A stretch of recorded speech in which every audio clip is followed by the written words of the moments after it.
They stress he's an academically gifted student who writes poetry for the school yearbook.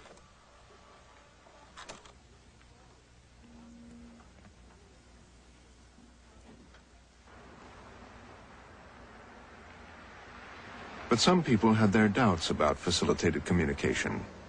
Dr. Howard Shane has devoted his life to helping disabled, nonverbal people to communicate.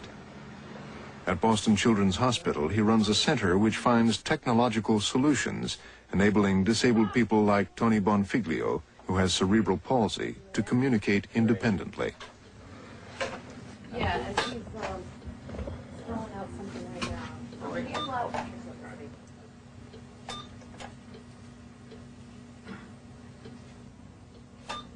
We have this saying in our center that no person is too physically disabled to be able to communicate. The slightest movement, a winking of an eye, moving of an eyebrow, sipping and puffing on a switch, on a straw would control a switch. Finding that subtle movement is all you need to be able to control the technology.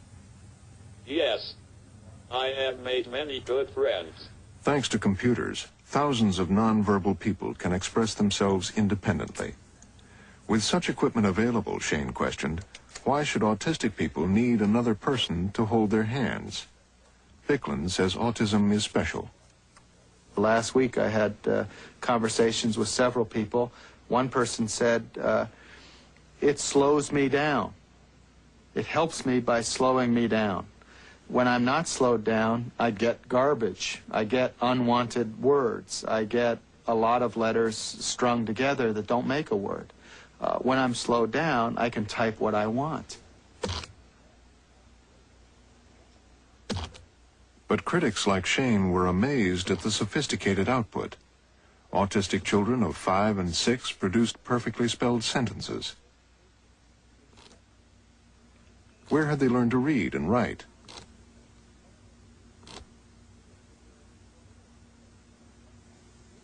A difficult question had to be faced. Was the typing coming from the autistic individual or from the facilitator? The outcomes that were being reported were just so far out of line with what anyone had ever found. They're communicating in grammatically complete sentences. They're marking the tense correctly. Their spelling is accurate. They have insights that go far beyond their years. Understanding is so hard. I long to see it real. I just hope, really hope, it's not a lost ideal. As I said, many of the accounts coming from people who are using facilitated communication as their means of expression have to do with loneliness. I think it's rather obvious that the way in which these children learned to read was the way that most of us learn to read. That is, by being immersed in a language-rich environment. You go into good preschool classrooms and you'll see words everywhere, labeling objects, labeling pictures. You look at Sesame Street. We're introducing words, we're giving people whole words, we're also introducing them to the alphabet. On the other hand, having said that, it does seem to me that there's something unusual going on here when you see a number of children with autism who seem to have precocious ability. That is, they know a lot of words, and very often, quite long words. How is this? Is there something about the disability that allows them to focus in on language and to be able to put together words?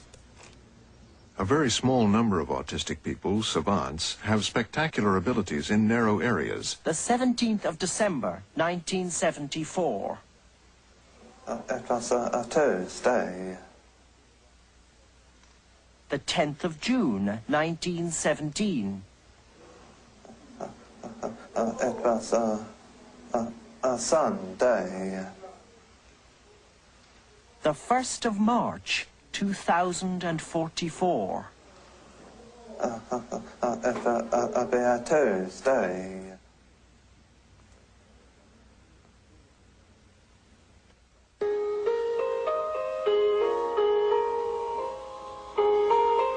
Noel only needs to hear a tune once, and he's able to play it.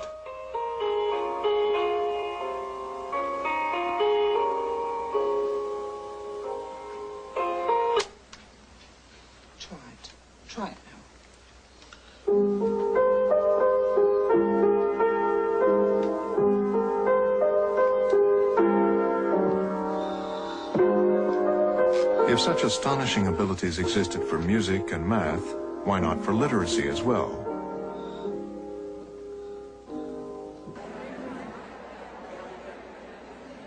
To parents and professionals, facilitated communication had given hope where there was none. They flocked to Syracuse by the thousand to learn from Douglas Bicklin and his staff at the newly founded Facilitated Communication Institute.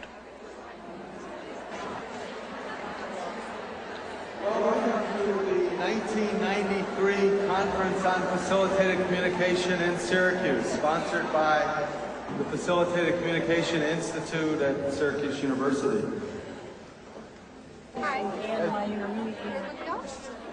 Many parents had longed to know what their silent autistic children were thinking, had longed to have conversations with them. Facilitated communication appeared to be a dream come true. She had been tested in the past, and they said she had an IQ under 10. And I believed it was a little higher than that, but not much higher. And when I heard about facilitated communication, I said, granted, it might work with some people, but I doubt that, and I'm sure it won't work with her. It was a college student who started it with her, and I watched her twice, and I couldn't believe what I was seeing. Since then, Charisse has typed 120 poems, 9 short stories. She talks about everything she feels. This past year, in October '92, a wonderful person came into her life who had gone through Doug Bicklin's program here at Syracuse University, and she believed in facilitative communication. And she said, do you know Stacy can write?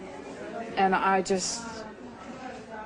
cried. I couldn't believe it. I said, no, you're wrong. This is my kid. She's learned 6 signs her whole life. This can't be true. But she kept at it. She said, Kathy, she's telling me this and she's telling me that, and you've got to see it. So one day she came over to the house, and she said, Stacy, I know you're excited after all these years. You must have something you want to tell Mom. And Stacy types out, I love you, Mom.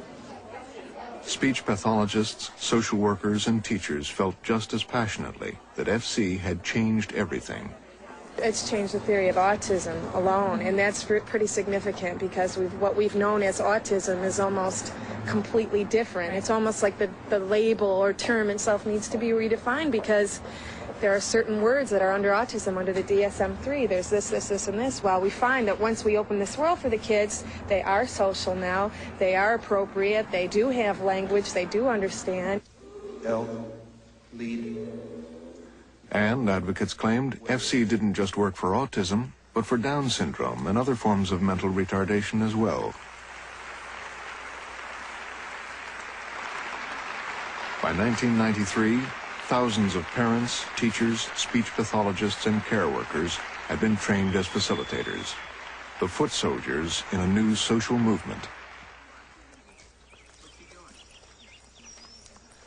But some families had their doubts about the numerical technique, like the Girardis from Pike, New Hampshire, whose 17-year-old son, Matt, is autistic.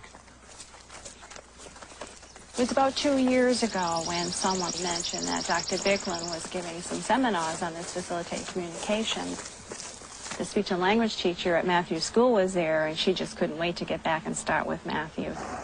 Matt, who could then only recognize about 50 words, went to school, and his teachers began using FC in the classroom.